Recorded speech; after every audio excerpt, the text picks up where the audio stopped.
Hey, we're back, RAN1RADIO from the Trump Tower, 13th floor. Welcome back, everybody. I'm here with Kevin MIKRUT.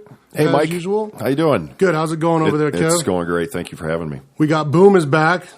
What's up, bro? Boom was our guest last week, and he decided to stick around. He wanted to come back, and we'd love to have him as many times as he wants to come out. And this week, we have our new guest, who is a lawyer here in town, practice criminal and personal injury, right? Yeah, we do personal injury and criminal defense in my law firm. Hey, thanks for having me. Hey, that's Holy Moly Tom BOLEY. And we're happy to have him. He's a Drake University Law School graduate. He's had his own practice out here since 2010. And what is this? Super Lawyers Rising Star in 2015. Yeah. What is that all about? Wow. Well, you know, it's one of those honors that lawyers hang on their wall, and you know, what does it really mean? Who knows? It means what you pay it to mean. Sounds to me like you're a rising star. That's good to know. And 2014 Desert Companion Magazine's top lawyer. Wow. Yeah. There you go. That's so that's who we have in here. We're going to talk about some legal stuff once we get going here. Kev, what's going on? What you been up to this week? Nothing much, man. I had a pretty relaxing week, and not a whole bunch going on. What about you? No action. No. What about you? Anything good? Well, I did. I went out of town. I went to Arizona. I took the family on a little trip to. It's called the Polar Express. They have a little train ride up to the North Pole. You get to see Santa Claus. Right the kids on. meet Santa Claus. So we did that. And What then part of Arizona is that in? It's Wilson. Wilson. Arizona. And it's the Polar Express train ride. Nice. Lots of fun. The kids love it. It's a little cold out, and dress warm if you go. On the way back from that, we stopped at a place called Bearizona. Bearizona. Have you ever heard of Bearizona? I've never heard of Bearizona. Is that northern, southern? Where is that? It's on the way back, so I guess west of there. West of there. West All of right. there. Boom, you ever heard of Bearizona? No, How about you, Tom? You ever been over this place called Bearizona? no, I never have. I'm not. So it's like the poor man's version of what you would think Jurassic Park would look like if they really built Jurassic Park. This guy built this. He's got this land, and he built this property out where they just have bears, and the bears roam around freely, and you drive your own vehicle through the park. So it starts off with goats. There's some goats in there, and then there's some wolves. Nice. And then you drive through the bear enclosure. And the rules are you got to keep the windows up and the doors closed. Are these things out roaming, or They're is just roaming around Really? doing their bear thing. And, of course, we didn't abide by the rules. We had the windows down. We had the doors open. I got this big Sprinter bus. Did you have outside. marshmallows and stuff for the animals, or what No, was we the had turkey breast. We were throwing turkey breast to the bears, and we were getting them up close. So we get around the corner. We leave the bears. We drive past. There's some wolves and stuff. And then you drive over these electric cattle guards so the animals can't interact with each other. Sure. There's a bighorn sheep. You got Wow. these big bighorn sheep are out roaming around. Well, mind you, I said you drive your own car through there, so Right. there's other vehicles in front and behind you. Yeah. Well, this big goat, he's got these big full circle thing. You could tell he's the top goat of Yeah. the bighorn sheep, whatever he is. He decides he wants to get a little frisky with one of the other goats. So right in front of all my kids, I got three my kids, and then gosh. we were with another family and their kids. This bighorn sheep just starts fucking. Just starts mounting, Just huh? goes to town on this little sheep. Now, I can't pull away, and I can't tell the kids to look away because we got these huge windows. Boom. Wait a minute. Your kids are being sheltered from nature? Well, I'll tell you what. That's a crazy talk. To explain to a 4-year-old and a 6-year-old what's going on with the bighorn sheep. Is he hurting her? What's he doing? Is it going to be okay? What's going on? Why is he looking at us? And he's, like he's looking back at us like he wanted a high five. Right. Like, Why hey, you bro. looking at me? So that happened, and we couldn't get the kids to look away. So it was a little bit of a nature. So we did have to have a little bit of a talk. Yeah. About that, So then we, that was my week. We came back last night and Bearizona. Bearizona with I'm the gonna write goats. that down. Don't you usually have to pay extra for that kind of show? Well, pay extra or get a refund. Right. I don't know. We didn't really decide. We just left. It was one of those things where it was like, okay, it's over. Let's just go. Awkward. Yes, very, very awkward. So while I was in Arizona, I did come across this funny story on their local news. There was 3 men. Okay, they're cruising down the street, and they get pulled over. Uh-huh. Now they get arrested for. Eventually, it turns out they had some pot in the car. The weed calls it pot. What do you? We having a nature show over there? Right Yeah, now? speaking of Arizona. I think it's a little. I think the dogs know what's up, Jay. What's going on? They're like, "Well, I'll show you that. I'll show you what's up." So 3 men get arrested for possession of marijuana in Arizona. 2 of the men. Take a guess at what their names were. Does anyone have a guess? Mike and Kevin. I don't know. No. Boom. Do you hear about this story? Yeah, I did. So I'll throw it out there. One of the guys' names is Tupac. What? I guess people name their kids Tupac. Wow. So I'm guessing More than one person named their kid. Who's named Tupac? Do you know a Tupac? No. It's like Elvis. I've never met another Elvis. No. I know like 3 Elvises. Oh, how about Oprah? Have you met another Oprah? No, never. Oprah? Nope. Tom, you know an Oprah? No Oprah, no. Tupacs? And you know any other Tupacs? No, I wish I did. So Tupac and Robin Williams are the guys' names. They get pulled over, and Robin Williams is the other guy. Robin Williams Wow. and Tupac were coming up from Albuquerque, New Mexico, through Arizona, and they were smuggling what they say was a large amount of pot. So, marijuana, weed, whatever. Holy question, too. Question 2, I don't know. I mean, these type of things.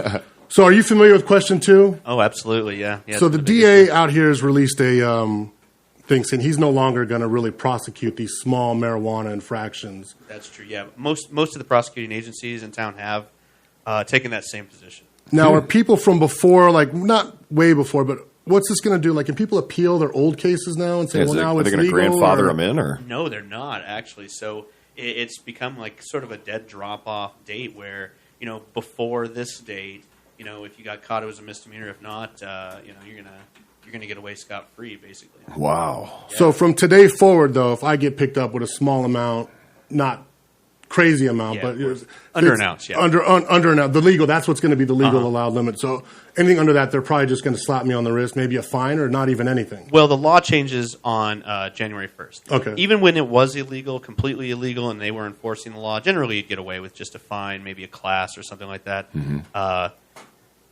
But, now we're kind of living in this gray area until January 1st where there's still the law, but nobody wants to enforce it. But, occasionally you'll get the occasional police officer that wants to. So, Yeah, that It's was a Wild my West. question. Was if you get pulled over by the police and you have under an ounce, can a police officer still take you to jail legally for that? he can, yeah. He can take you to jail. It's unlikely. I Yeah. mean, most police officers are reasonable people here Well, in this town. it's and they different if you're driving. Ooh. When you say driving, you're saying just driving in possession or driving If you're under driving the influence? and you're under the influence Absolutely. of marijuana, yeah. Yeah, I mean, if you've got But if you're a marijuana- regular smoker, Sure. it's in your system. It's in your system. It's a very, very low threshold for DUI here. So, if you've got marijuana, that's probable cause for, a test to see if you're high. So I got a question for you, Tom. Let's say you do get pulled over, and let's say you hadn't smoked marijuana that day, and you get pulled over, and they decide, you know what, we're going to take what do they do? Blood tests, urine tests? What do they do? They do blood tests for marijuana. If they suspect that you're driving while intoxicated on marijuana, they would arrest you and then do a blood test at the jail.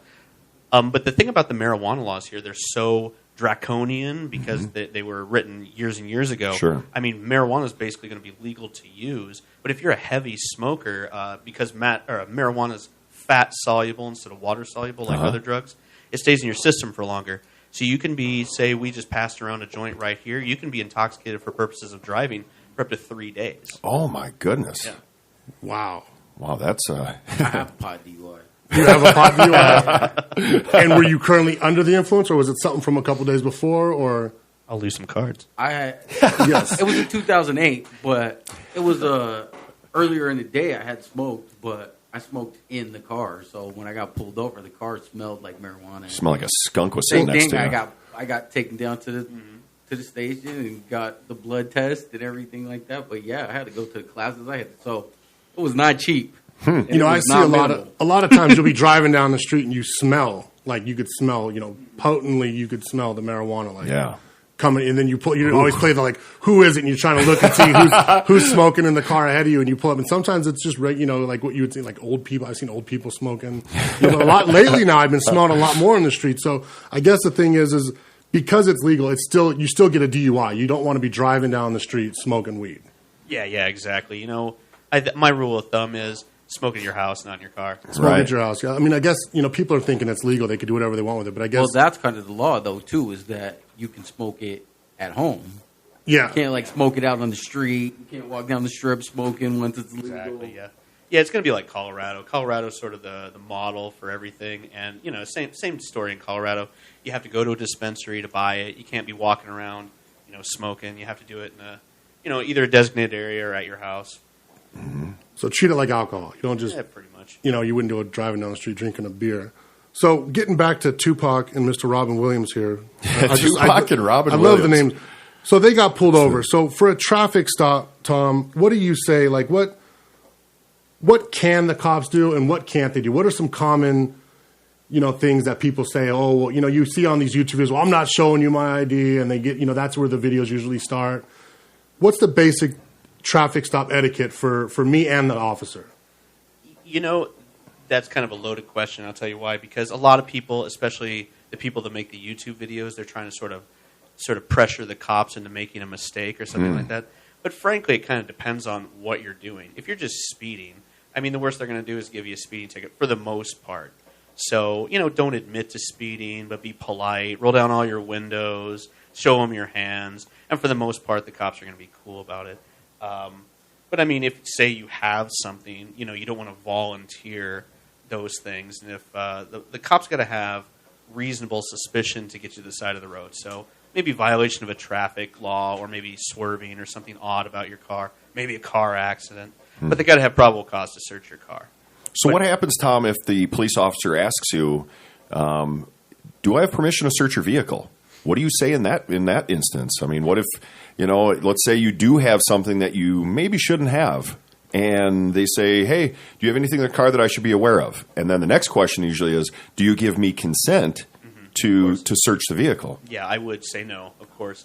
And then, because there's all these hoops they have to jump through there, because they're going to have to establish probable cause by sometimes bringing out a canine unit to sniff around the car. That's a common tactic. Sure. And then when they get the warrant to actually go in your car and search it, they have to articulate probable cause. And that's just asking them to sort of make a mistake or some a probable cause error that gives me more ammunition to defend you later. Sure. All right.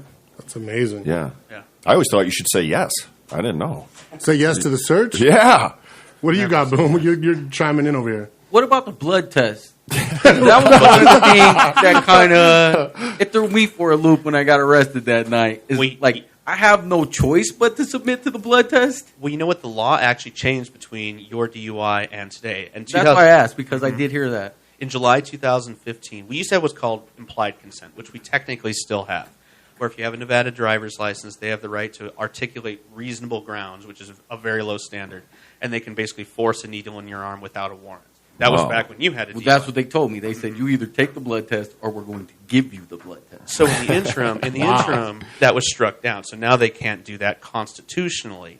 But in July 2015, they established a new rule that if they have reasonable grounds to believe that you're guilty of DUI and you refuse a reasonable request for a blood or breath test at a jail, then they can revoke your driver's license for a full year. And the funny part is, people ask me, okay, well, should I consent? It kind of depends on whether you've had a DUI before, because the driver's license revocation is 90 days for a first DUI. So I say maybe you should consider consenting. But if you're looking at a second DUI, then you're looking at your revocation anyway, and maybe you should consider just making him get a search warrant. Yeah. Now that's the DMV hearing, or is that the criminal? Because there's two parts to a DUI. That's the administrative side. So yeah, you're talking about the DMV proceeding. But that's usually the penalty most people are worried about with DUI is not being able to drive for a period of time. And it's actually the lowest evidentiary standard that they have to meet. So they just have to basically articulate a civil standard that it's likely that they were guilty of DUI, which is kind of questionable in my opinion. I've got another question for you, Tom. Can you if a police officer asks you, hey, we would like you to take a field sobriety test, can you refuse to do that? Or if they say, would you blow into this? What should you do in those instances? You can completely refuse those. There's no law. But that's an automatic trip down to the jail, right?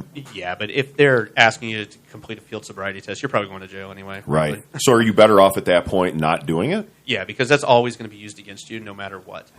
So that's just giving them more to bury you. That's just more evidence later on down the road. Exactly. You got to think of it like a list. So you come into my office and you say, can you defend me on this DUI? I say, okay, well, let's look at the evidence against you. Sure. Blood test is item 1.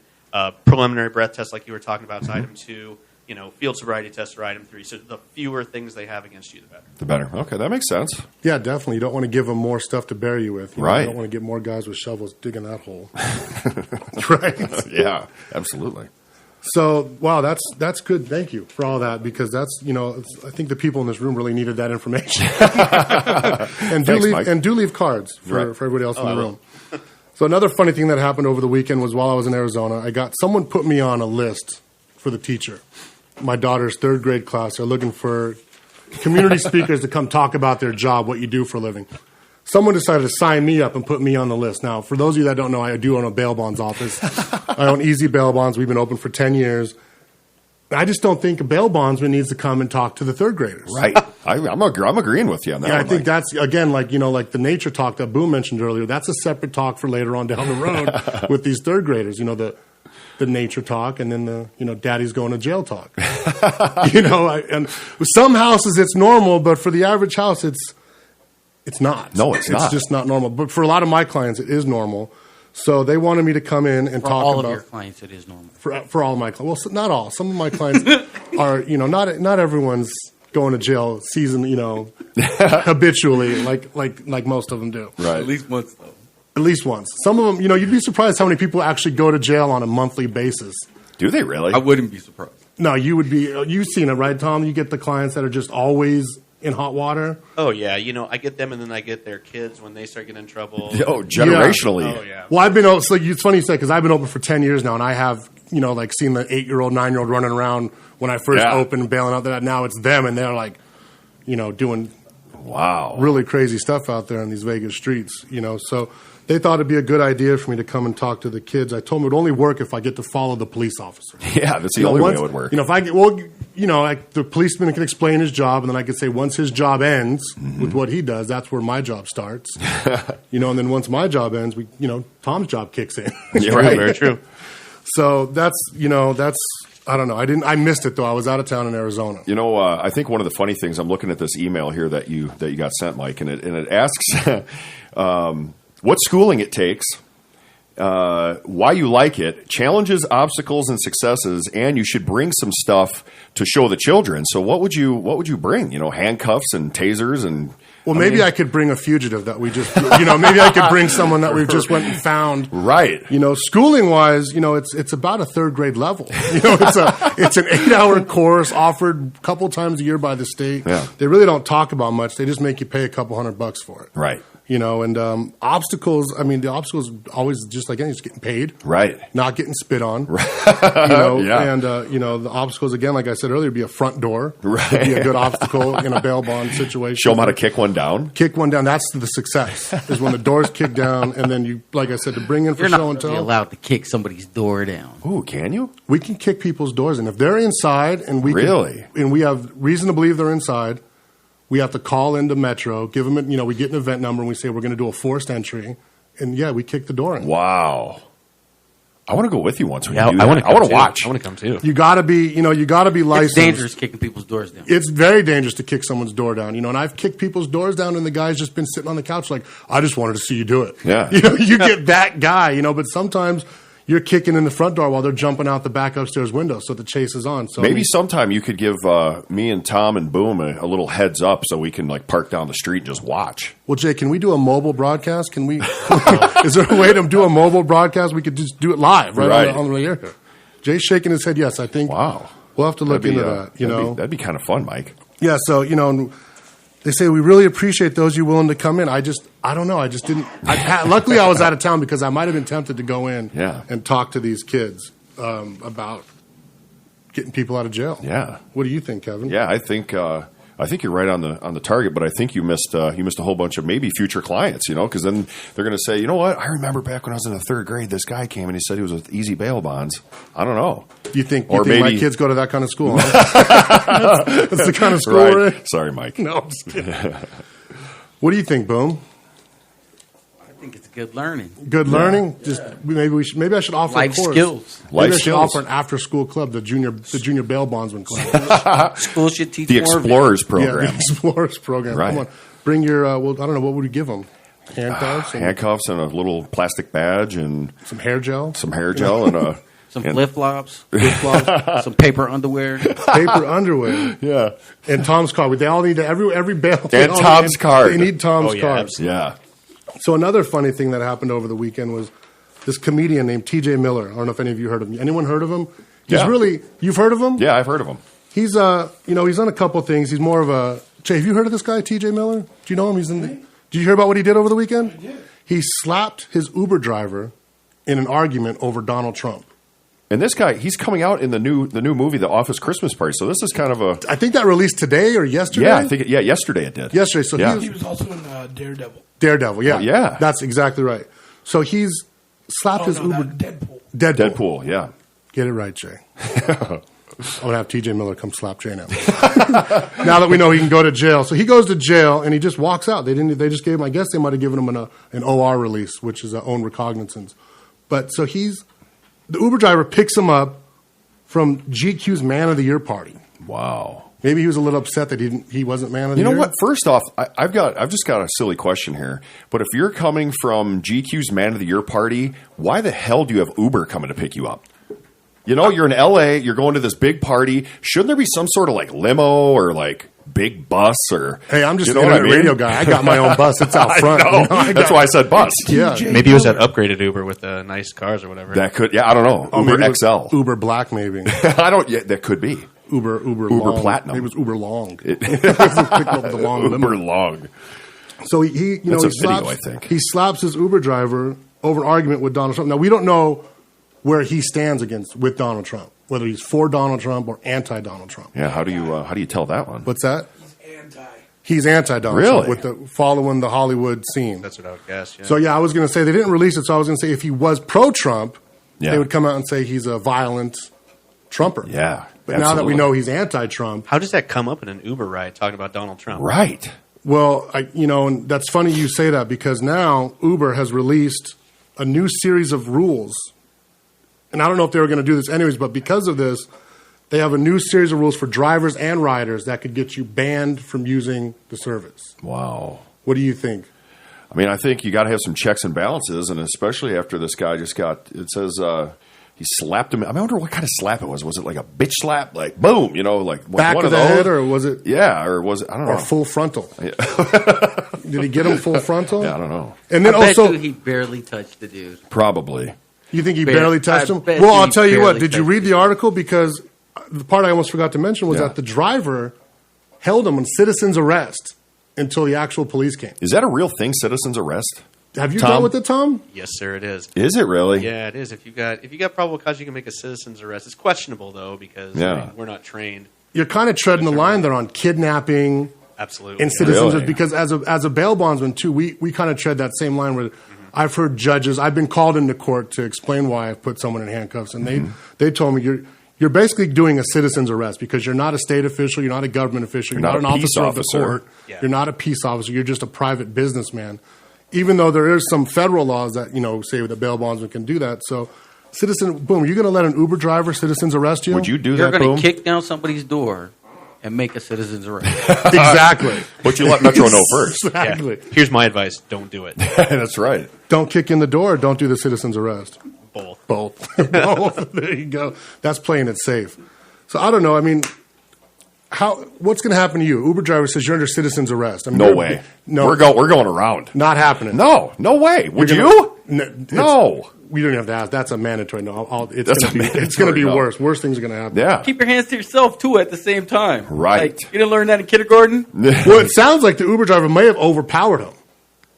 I mean, he was able to confine him. What do you think? He just threw the child lock on and said, "Don't move." That's why I said I bet you the dude barely touched. Put the child Put lock the child lock Yeah. on, Mr. Miller. You're not going anywhere. So what do you think? I mean, he just citizen's arrest. I would have up and left. Are you sticking around? My guess is people in L.A. spend their whole lives waiting to get slapped by celebrities. That's probably right. True. So he's going to ride that one all the way in.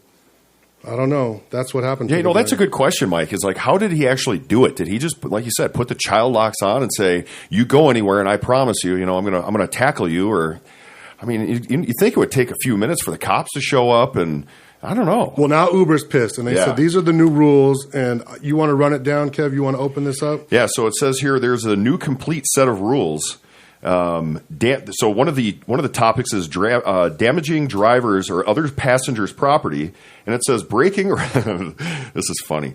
Breaking or vandalizing phones and or other property, intentionally spilling food or drinks inside the car, smoking, and here's my favorite one: is vomiting due to being too drunk. You can get kicked out. So you have to prove you were drunk. Right. So now is Uber going to do the breathalyzers now? How's Uber going to prove you're drunk? I don't know, but I'll tell you what, if I were an Uber driver, I'd be pretty pissed. You get somebody drunk in there and you got a nice new vehicle and somebody I'd rather barks. have my window broken out. Yeah, me too. Yeah, because you never someone vomit. You never get puke out of your carpet ever. Boom. Ugh, yuck. How are you going to get home? If you're drunk. Exactly. You need a ride. Your service is basically there to pick up drunk people. Yeah. Got to get an old-fashioned cab. You got to... Right. Let them puke. They have... Those already smell like puke. Yeah, they already smell... Right. They smell like puke, and they usually have the rubber floor mats. So they just wash that stuff out at the car wash. So I think this is one of the new ones, isn't it, Mike? Physical contact with riders. Passengers are not allowed to touch or flirt with other people in the car, including the driver, as there is a no-sex rule. I didn't know Uber had a no-sex rule. I mean, is it frowned upon? I don't know. I mean, you remember Taxi Cab Confessions? Define sex. Yeah. I mean, like... Right. What is it? I mean, we're talking... Say it, Mike. Can you get head in Uber? I mean, is that allowed? I mean, are they saying no head all the way? Right. No? No. We don't know. Or is it full intercourse? I don't know anyone that's having full... Well, I mean, I don't know. I can't get head in an Uber. You can? I've been in a lot of Ubers, and I've never seen a driver I wanted to have sex with, so... Right. True. Yet. Yet. I don't know. That's that other special Uber ride. That's like Uber Hot. Like you can get a super hot driver. Uber Hot? Uber Hot. I think you've been watching the... Yeah, I have. That's that other website. That's a totally different Right, app. I was going to say. That's Pornhub, not Uber. That's Pornhub. Yeah, sorry, Mike. Sorry. Let's get back on track. All right, so it says the company said it has a zero-tolerance policy on sexual conduct. Also, here, Mr. what was his name? TJ Miller. This is going out to him. Also, passengers should never hit or hurt a rider. I mean, that's pretty self-explanatory, isn't it? Just keep your hands to yourself. You're going to get citizen's arrest. Yep. You're going to get it. Use of inappropriate or abusive language or gestures. Passengers must not ask overly personal questions, threaten a driver, or make sexual, aggressive, or disrespectful comments or gestures. They're basically saying, get in the car, sit down, shut your mouth, and ride your Uber. And ride home. What do you think, Boom? These are bullshit.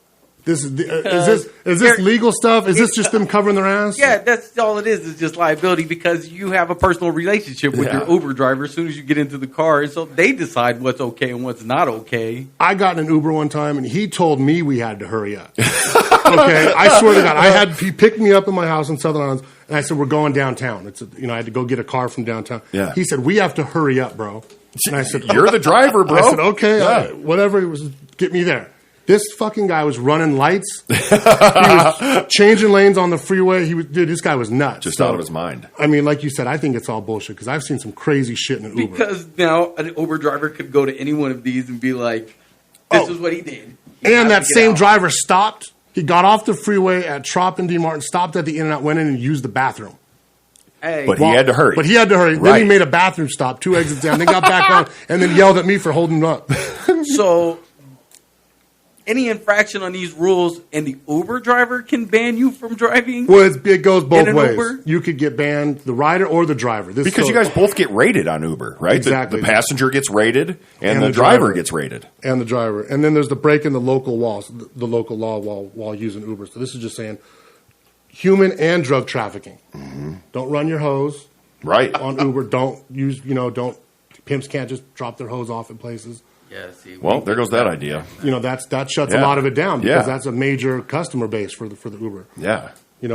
I've seen a lot of prostitutes coming out of the Uber cars. Right. They're breaking Uber rules. They're breaking Uber rules and no drug trafficking. So if someone you can't make your deliveries, you can't call Uber, which is a good idea, you would think, right? Right? Because legally speaking, good idea. I mean, it'd be hard to track it. Right. Well, I mean, when you get pulled over? Can the cops question the passenger? I mean, yeah, they can. Yeah. So theoretically, I guess, if you're driving around your own car, and say some law enforcement agency was surveilling you, they'd be following your car with the license plate and everything. But on the other hand, like Uber's always on the record because you use your phone to call them. You're always, Let's say a guy has priors for trafficking drugs, Yeah. so he gets pulled over in his own car. Is that probable cause to search or no? Not alone, but if he's on parole or probation, of course, they can do whatever they want. Now, if he's in the backseat, can they even get that far?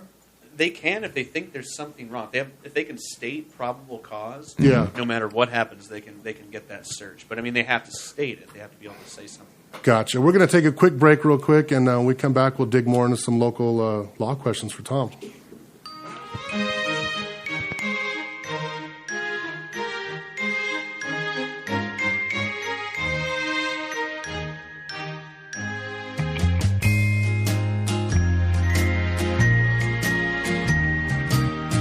I'll be stoned for Christmas. You can plan on me.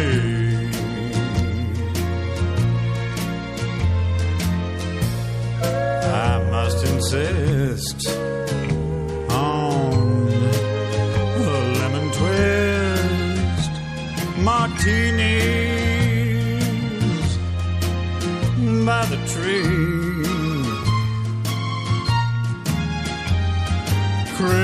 Christmas Eve, you'll find me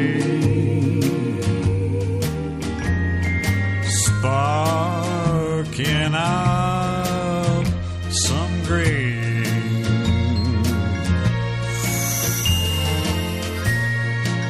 Rolling bones for Christmas, dear, and sipping Irish cream. Oh yeah, feels good now. Santa Claus will be flying. Oh, steady now. With his reindeer team. But I'll be crawling around on the floor this Christmas, 'cause someone hid my keys. Oh my, I think the keys are over here by the couch. What a lovely couch this is too. Is that Naugahyde? Is that Naugahyde?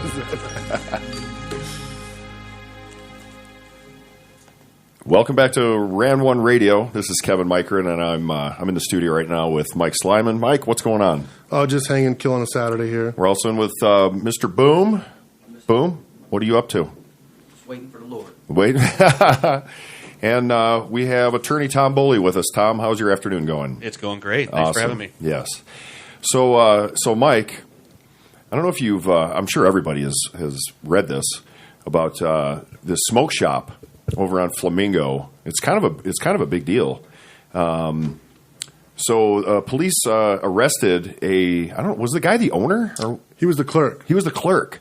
So what happens is these three teenage boys get ready to go into the store, and we're basically just going to go in on from what I can tell, is a shoplifting adventure. Now, just to clarify, when you say teenage boys, these Yeah. aren't 17 and 18. No. They're like 13 and 12. Yeah, they're like 13, Tweens. 14-year-old kids. Yeah. Big difference. Big difference. And so they go in there with from what I can tell, the intent to basically have what'd you call it? A swarm party. Yeah, like a swarm. They do these swarm crimes. You run in, you kind of ransack the store, run in, run out. Right. And I think that's what it kind of looked like. And so these kids come in the front door, and the owner or the clerk at the place pulls out a piece and starts shooting. And he ends up hitting one of the teens, and I believe he hit him in the head. Yeah, it was a headshot. He was a headshot, and unfortunately killed the little boy. So we were talking about this earlier, Mike, and they were originally saying that they came in there. Tom, do you know? Have you read about this? I have, yeah. And do you know anything more than we do, or Well, apparently, what I've read in the news says that this person was fleeing, so he was shot in the back. Wow. Yeah, that's what I heard, that the kid got shot 7 times. Wow. I heard one in the head and one in the torso, but I did hear from an undisclosed vetted source, a really good source, that he was shot in the face. That the first entry was in the face. Wow. So I'm not sure, but bottom line is, Well, and they end up, the store clerk ends up getting arrested, I believe, right? The next day. well, initially it says, the homicide lieutenant, Dan McGrath, he said at first they didn't arrest him. They didn't have probable cause to make the arrest. Then after going and reviewing the tape, they said they reviewed it dozens of times. Yeah. And they believe that there was no danger. The clerk was never in any real danger. Definitely not enough to start shooting kids. No. And, originally, Mike, in the original story, they had said that the kids had put masks on and just came in there, full balls to the walls. And I had saw on the internet, which is, who knows if it's true or not. It's got to be true if it's on the If internet. it's on the internet, it's got to be true, right? That the one kid just ended up having a hoodie on, like a hooded sweatshirt, no mask, and the other two just had like beanies, Like beanies, snow caps, something like that. Where it showed them like outside. The surveillance camera showed them outside, like getting ready to go in and do this. And the one kid put the beanie on, and the other kid put the beanie on. The other kid put his hoodie up, and then they went in there. So originally it was said that that they went in there with masks, which was unfortunately it's not true. So what are your thoughts on that, Mike? What are your it's a real touchy thing. It's and again, like I No. said, the kid's 13 years old, and you kind of just wish he never did it. You wish it never started, originally, because now not only the kid's dead, but this guy, the clerk, he felt he was in danger. His life has drastically changed as well. Yeah. Not in comparison to the death of a 13-year-old. But it's just a weird thing. It's one of those, it just shouldn't happen. Right. But now that it has happened, now what? So this guy shot the kid. He killed him. What are what's the law on that? Like, Tom, come on. I mean, Yeah. Well, I mean, that's really relevant. Yeah. Some of the things that have happened in the last few years where, there's been shooting deaths of people. But the one thing you don't want to get confused is the rules that protect your home versus the rules that protect a public establishment like that. If somebody's in your home, uninvited, middle of the night, something like that, shooting them, you're assumed to have been protecting yourself. Yeah. But here, this guy needed to be in imminent fear for his life, and like I said, I've read like 5 stories on this case, and every one of them has different facts. Maybe he was, maybe he wasn't. yeah. Tom, you remember or Mike, you remember a few years back, the Dairy Queen I believe it was on Sahara, that the gentleman comes into the Dairy Queen wielding a huge samurai knife. You remember that? I don't. Oh, yeah, I Sounds remember like a that one, Tom? gentleman. Yeah. So the guy comes blazing in Dairy Queen to rob the place with a 4-foot samurai knife, has it out ready to start chopping people, and the owner happened to be there, and he had a 45 on him and just blasted the guy. Well, that'll do it. Yeah, I mean, stuff like that. You come in wielding a gun, or you come in wielding a knife or something like that. Isn't that a little bit different than? Yeah, that's very different. That's the counterpoint. Actually, you've got this weapon ready to use it. Mm-hmm. So they didn't find any weapons on any of these kids. No. No weapons were found. Unarmed kids. Yeah, Boom. What do you got over there? Watch your kids, man. yeah, And that's the big thing too. Is you got. I mean, and that's the scary part. Is the dad? I saw an interview with the dad said, the kid said he was going to like a skate park. And then he wandered over to this store, and he was probably running with the wrong crowd, or who knows what part of it he was. If he was the wrong crowd or was in with the wrong crowd. yeah. But you're saying just keep an eye on your kids. You gotta trust them at some point. Though you got to be able to let them go. To The the skate park. responsibility is of self. Always. Yeah. Just like with the shooter, just like with the kid. Now, Tom, you said the difference between protecting your home and protecting a business. Yeah. Is there a big difference there? There's a huge difference. In fact, you hear about these cases like the police shootings and things. You got to keep in mind these are all in public. If you're a private citizen in your own home, you have a heightened protection. So if somebody in the state of Nevada, if somebody breaks into your house or they're there unwelcome, especially in the night, if you blow them away, there's an assumption that you are in fear for your life. Yeah. Because this guy shouldn't be here. Yeah, the Now- assumption is that they're there to hurt you. Even if that person is running away. I mean, that's going to work against you, but generally that's A little bit different, yeah. A little different. But you're saying running away like from the front even door. if somebody comes into your house, yeah. But I mean, if I'm on my stairs and the guy who comes in the front door and he's running to the back door, that he's still in my property. I don't He's know if getting running. one. He's catching one. I'm going to call He's Tom. catching one. Tom's going to get the phone call. And I'm not saying nothing to the police. That's the big thing, right?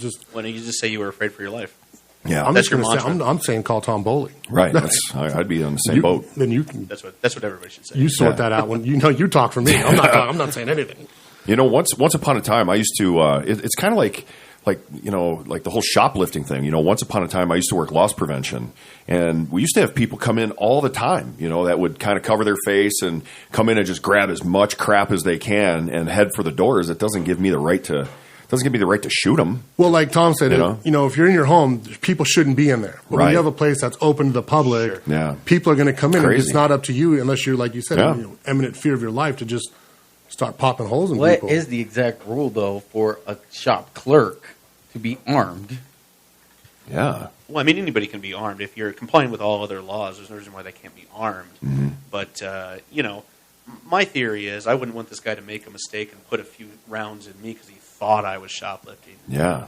Yeah, I mean, it was cold out that night too. It was a cold night, and I wear a hood sometimes too. I don't want to walk in, and I have a full beard. Someone told me the other day I look like a Muslim terrorist. You might want to check for explosives. Yeah, so I mean, I don't want to be profiled. It comes down to profiling. That's a big thing that's you hear in the media all the time is profiled and all this other stuff. That you just don't want to be profiled and shot. So Right. now, when they booked this guy into the Clark County Detention Center, the charge said open murder. What's the difference between murder and open murder? I mean, that's calling a distinction between like first degree murder where you planned and executed a murder. I suspect that this won't be a murder case. Ultimately, it'll be something like manslaughter or something like that ultimately. But open murder is sort of a lesser charge that has to do with in the commission of a crime. Like some incident was happening and you killed somebody and it was wrong. Now, speaking of in the commission of a crime, isn't there a law that says if two people commit a crime together and one gets killed, doesn't the other person get charged with that crime? Yeah. Now, is that going to Wow. be the case with these juveniles? They did arrest the other kids, too. Yeah, didn't they did. They were held at. It said they were held at a juvenile detention facility, it's hard to get info because they're juveniles. But will they be charged with the same charge as the clerk? With murder, probably not. I mean, the felony murder rule is that if you're in the commission of a crime and it's foreseeable that somebody could have gotten killed in that crime, and armed robbery is, of course, one of those crimes, you can be charged with any murder that's committed.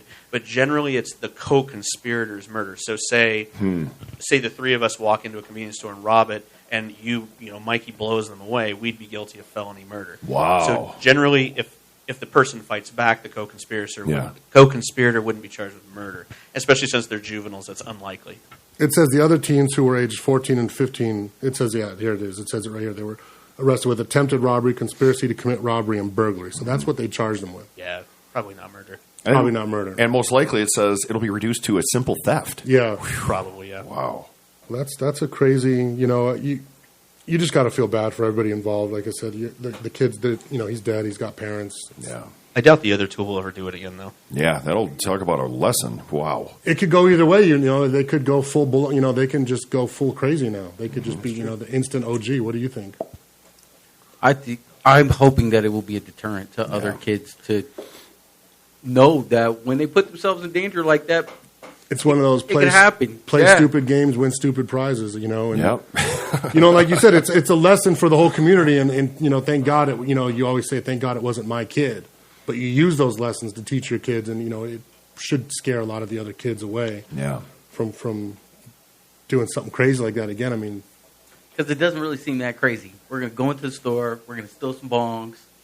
We're going to run as fast as we can out of there. Like, you're not thinking you're going to get shot in the you're head not doing counting that. on this crazy-ass clerk to just Yeah. start unloading. And, yeah, I mean, like you said, a juvenile, And like you mischief. said, even if something happens to the dude and he gets prosecuted and his life takes a turn for the worse, the kid is dead. The kid's Yeah. dead, yeah, and it's just a horrible thing all the way around. Well, there's that story in the news, and then we have another story in the news about a longtime attorney here in town now. Tom, Yeah. I know you got the attorney code. You got to stick to it. I know you got to be nice, but this guy longtime probate attorney Robert Graham has stolen millions of dollars from his clients. Millions. And not only did he steal the money, he's gone. Gone. No one knows where this guy is. And not Off only the grid. He is gone. And also his wife, who's a licensed attorney in Nevada. Gone. She's gone too. So somebody knows where he is. Someone does. And we're not talking $1 or $2 million. We're talking how much? Well, it says 13 million. So the article reads he's supposed to have, the accounting reads he's supposed to have 13 million in his account. Right. But it also says the recent accounting has showed that it's nowhere near 13 million. It's a lot less. So he's swindled off some money by planning this. This hurrah. He might have been building a compound somewhere in Thailand with the money. know. You know, hey, I'll go, send $1 million over here, send $1 million there. He might have a couple compounds. He could live nice. Yeah. What exactly, Tom, what exactly is a probate attorney? What does a probate attorney do? Probate attorney handles the execution of wills and trusts after somebody passes away. Okay. So it's my understanding he did bankruptcies and probate. So he's going to end up holding a lot of other people's money in a trust account. Like my firm has a trust account where you have to you're responsible to the state bar to keep an accounting of everybody's money that you're holding for them. And there's super rules. You lose your license really easily if you mess with that. So this guy clearly violated that rule. Do you have to give that accounting like on a monthly basis, or just as need to know? Like if the bar calls you and says, "Hey, we want to know about your trust account," you have to spit it out then, or when you need to know. Usually, what happens is you're with you open an account with one of the licensed institutions here in Nevada, which is Wells Fargo, Bank of America, whatever. Yeah. And if that goes into the negative, it's automatically reported to the bar, and we're automatically disciplined. The bank reports it to the bar? The bank reports it to the bar. So there's a lot of scrutiny, and all the interest payments go to the state bar as well. What happens with that? What do they? I know, like in the real estate business, they actually use that money to help the less fortunate. What do exactly. they? Is it the same thing with the state bar? Same thing. Okay. They use it for legal services for the indigent. Yeah. All right. So and you could just clear that account out at any time. I mean, it's your account. You're trusted with it. You're not supposed to, of course. You're not supposed to. I think the bank would call the bar if you did.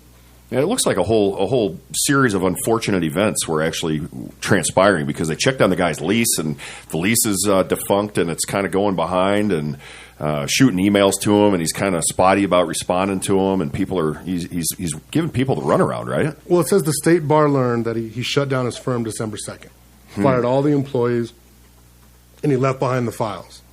Man. Yeah, it says in here that they tried contacting him via email, and his basic response to that was what, Mike? The bar will have to sort this out. Yeah. Did you hear Good about luck, that? guys. He basically just said, let the bar handle it. They'll appoint attorneys to figure everything out. And I'm sucking down a pina colada in Thailand. Yeah, he's got to be somewhere cliche. Like I just don't see him being super creative. And this is my pet peeve. We have a lot of people that distrust attorneys because of this exact problem. Yeah. Somebody will, can't handle the pressure of being an attorney or something, takes a bunch of people's money that they're entrusted with, and takes off. This guy's a piece of shit. He can burn as far as I'm concerned. Well, so much for being nice. So much for being nice. I mean, so he does. He makes your whole craft, everything you work for, everything you're hanging your sign for and going to work for, he makes it look like, well, I don't know if I could trust these guys. They might be another one. I've heard stories like this. I've never heard one at this amount. Have you heard of these before? Who trusts lawyers? What are you talking about? Who trusts lawyers? Have you ever been arrested before? I mean, I have. I trust Tom, but hey, for criminal stuff, you have to trust your lawyer to a certain extent. But then again, when it's your lawyer. But then, when it comes to, I'm not on the level where I'm doing trusts and handing over, large amounts of money. With money, I don't trust anybody. Yeah. It's not just lawyers. It's anybody. I'm old school. I'd rather dig a hole in the backyard. I mean, just one of the first times I ever heard people say, well, this guy's on a trust different our level lawyer. because he's handling massive quantities of money for people, clearly. So, I mean, you trust me to get you out of jail. That's one thing. That's a interpersonal trust. But, I mean, some of these people that are doing Chapter 11s, like imagine like Station Casinos that had Chapter 11, how much money they had in some guy's trust account at one point. And then just all of a sudden, boom, off the grid and gone.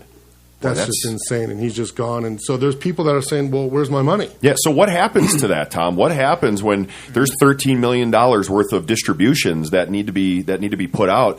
The money's not there. They can't find it. There's people that want their shit. What happens?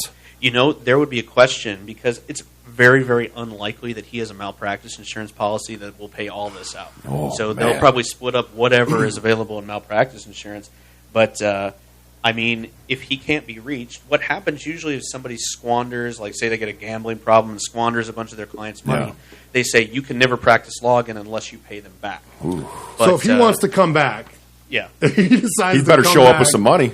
when I'm sure he'll get charged with a bunch of crimes like fraud, embezzlement, all these things. If he ever is brought to justice and he ever wants to, he'll probably never practice law again. He's probably okay with that. Given Right. He stole $13 million, but he would be required to pay that back over time if he's ever brought to justice. Yeah. There's a lawyer in California who claims he doesn't want to identify his client, but he said they've complained for months that this attorney Graham hadn't provided her with more than $464,000 in inheritance. Whoa. That's one person, Yeah. $500,000 in inheritance that this guy just. Hey, I'd see be you pretty later. twisted up about that. So I mean, there was months. I mean, so how does that work? So she was entitled to this inheritance. He was handling some sort of inheritance for her, and she was owed this money. How does it go on for months? Was that on her or? There's a lot of possibilities. Probate courts are very, very complicated, and it can take a long time to probate out a will, especially if a couple family members are fighting over something. But, just like you pointed out, there can be a massive quantity of money in this attorney's trust account that he could just, unfortunately, if something like this happens, they just steal it. Could you imagine, the Cassidy law firm is the one picking up the slack on this one. I saw that. And could you imagine having to be those attorneys saying, you're getting all these calls saying, where the hell's my money? And, well, I got these files. Sorry. What do you say? They're probably going to get yelled at. People are going to take out their frustration on them. I mean, it's a, Of course. Now, is that something that they volunteered to do, or did the courts appoint them? You can be volunteered to do something. If you're in an area like criminal defense, say somebody went crazy and left their firm or something in criminal defense, I could be appointed to take over a lot of those files. And you're gonna face some of the backlash, but in a way, you're the hero. What I'm most concerned about with this law firm, though, is they were handling bankruptcy trusts. And, if somebody had an amount of money that needed to go to a creditor, now that client is going to be responsible for it. Yeah. Man, Oh, wow. that's tough cookies right there. It is. What are you thinking, Boom? I don't know. It's just like No. it's just That's crazy. Yeah, that's a huge one. They don't have any way to follow that money, do they? I mean, how did he get that money out? I mean, what's the? Did he just transfer it? Did he just write a check to himself for cash? I don't It's making me want to go to law school. There's a lot of scrutiny on those accounts. If he had it properly on IOLTA, he would have to go through a several-step process to be able to even get it out in a large amount. He had to have been clever and somehow wired it out of the country or something. I don't even know. Well, he did graduate from Brigham Young University. All right. Wink, wink. They have special connections. Possible he had accomplices too, though. What's that? Possible he had accomplices too. That's possible too. Well, he Yeah, took his wife. wife. He took his wife with him. But so I mean, this doesn't sound like some decision he just woke up on December 1st and said, "I'm going to the office tomorrow. I'm going to fire everybody." This sounds like maybe it took years to plan because it's just he just squandered off a lot of money, just stole it, took it, left, and I'm really curious to see if he's going to show up. This isn't the first time, too, something like this has happened. I don't know if you remember back, it was probably about 7-8 years ago, there was an attorney and you know what a 1031 exchange is, Mike? I don't. Okay, it's a tax deference action in real estate to help kind of defer some taxes. And to do a 1031 exchange, you have to put your money into this trust. I guess that's something we can talk about next week. All right, we're going to take a quick break.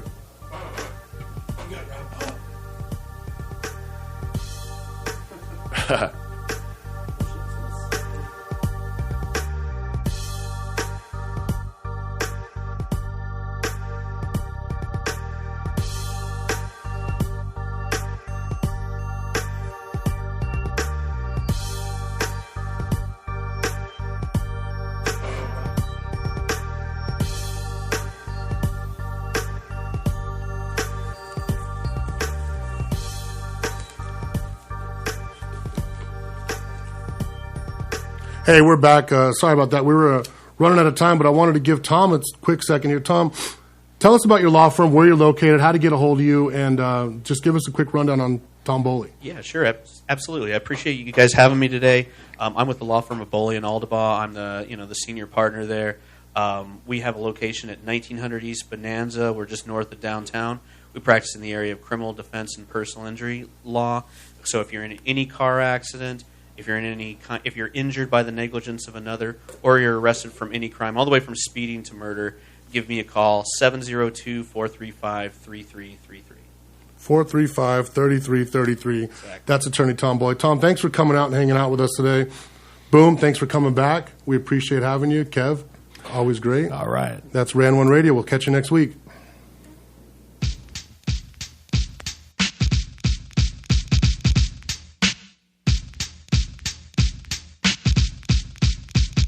Check it out.